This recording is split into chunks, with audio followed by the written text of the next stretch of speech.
नमस्कार साथियों। Success shot में आज के इस एपिसोड में हम सबसे पहला टॉपिक लेकर आए हैं निखत जरीन का।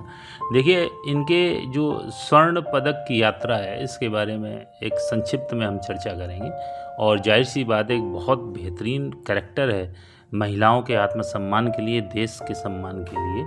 और ये वही निखत जरीन है जिनको मैरी कॉम ने पहचानने से मना कर दिया था। जब उनसे पूछा गया था तो उन्होंने कह दिया था, कौन जरीन कौन निखत।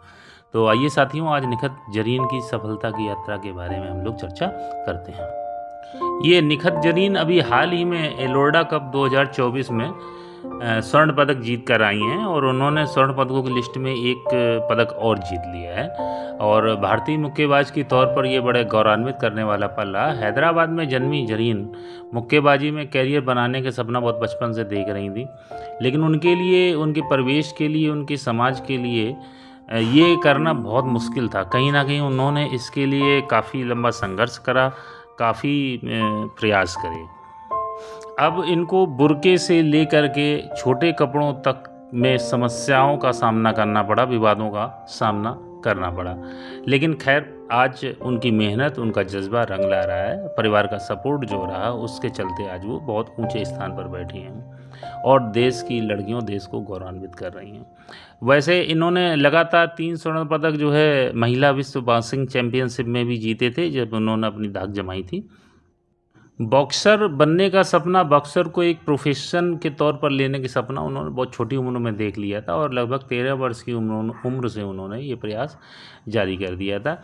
और उन्होंने 2010 में नेशनल सब जूनियर मीट चैंपियनशिप जीतकर इसकी शुरुआत करी थी। उसके बाद 2011 में तुर्की में हुए महिला junior youth world boxing championship में फ्लाईवेट में इन्होंने गोल्ड जीता था। जरीन की उपलब्धियों की लिस्ट देखिए मैं आपको दे रहा हूँ, इसको ज़रा ध्यान से समझिए, नोट करिए, महत्वपूर्ण बिंदु हैं। जैसा कि अभी मैंने आपको बताया, 2011 में महिला जूनियर युवा बॉक्सिंग चैंपियनशिप जीती। 2014 में युवा विश्व बॉक्सिंग चैंपियनशिप में इन्होंने रजत पदक जीता था।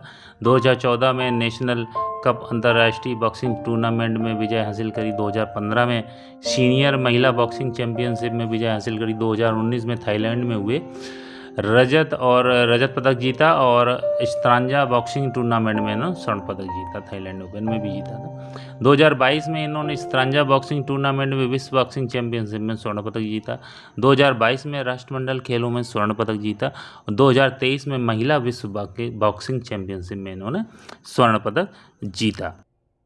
अगला टॉपिक बिल्कुल लेटेस्ट टॉपिक है। ये संघाई सहयोग संगठन के जो सदस्य देश हैं उनका अभी समिट हुआ था 2024।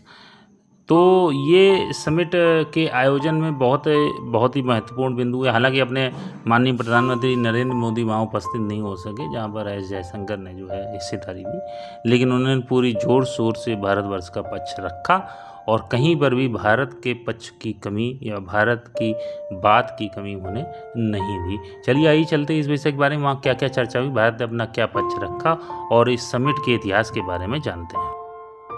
देखिए, संघाई सहयोग संगठन की 24वें शिखर सम्मेलन का आयोजन कजाकिस्तान के अस्ताना में 3 से 4 जुलाई को किया गया। ये भी लेटेस्ट है बिल्कुल।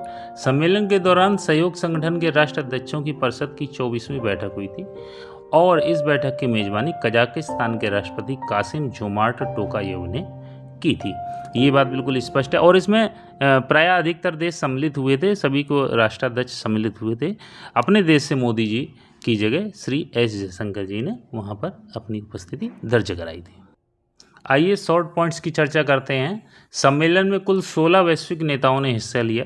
सम्मेलन में भारतीय प्रतिनिधि मंडल का नेतृत्व विदेश मंत्री डॉक्टर एस जयशंकर ने किया। भारत ने अपने पक्ष को रखते हुए आतंकवाद के किसी भी रूप या उसकी अभिव्यक्ति को उचित या माफ़ नहीं करने पर जोर दिया। देखिए, ये आतंकवाद का टॉपिक है ना, किसी भी अंतर्राष्ट्रीय समिट में अवश्य उठता है। इस यात्रा के दौरान एस जयशंकर ने पुष्किन पार्क में महात्मा गांधी की प्रतिमा पर श्रद्धांजलि अर्पित की। ये ध्यान रखने वाली बात है। यूरेशियाई देश बेलारूस को सम्मेलन में 10वें स्थायी सदस्य के रूप में शामिल किया गया। देखिए, ये ध्यान रखना है, 10वां सदस्य कौन बना है? बेलारूस बना है। और पिछली साल 9वां सदस्य के रूप में शामिल किया गया था ईरान को 2023 में। 2023 में ईरान और 2010 में बेलारूस।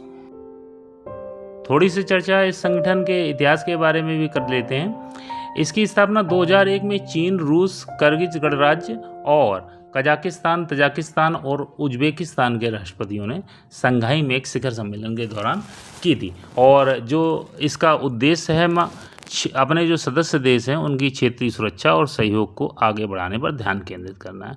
भारत और पाकिस्तान दोनों को एक साथ वर्ष 2017 में इस संगठन का स्थायी सदस्य बनाया गया था। अभी मैंने बताया 2023 में ईरान को 9वां सदस्य और 10वां सदस्य भी बेलारूस को बनाया गया 2024 में।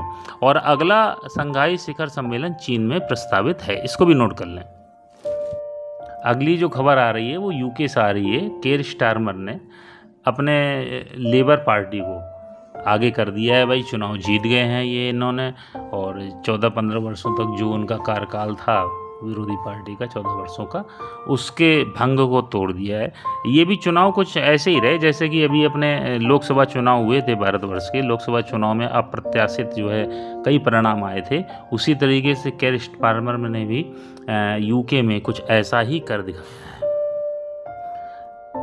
केयर स्टारमर ने यूके जनरल इलेक्शंस में कंजर्वेटिव पार्टी की 14 साल की सत्ता को खत्म कर लेबर पार्टी को ब्रिटेन में शानदार जीत दिलाई है।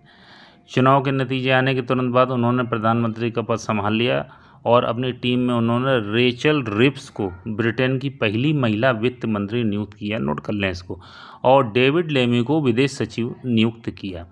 वहीं भारतीय मूल की लीशा नंदी को संस्कृति, मीडिया और खेल मंत्री नियुक्त किया गया।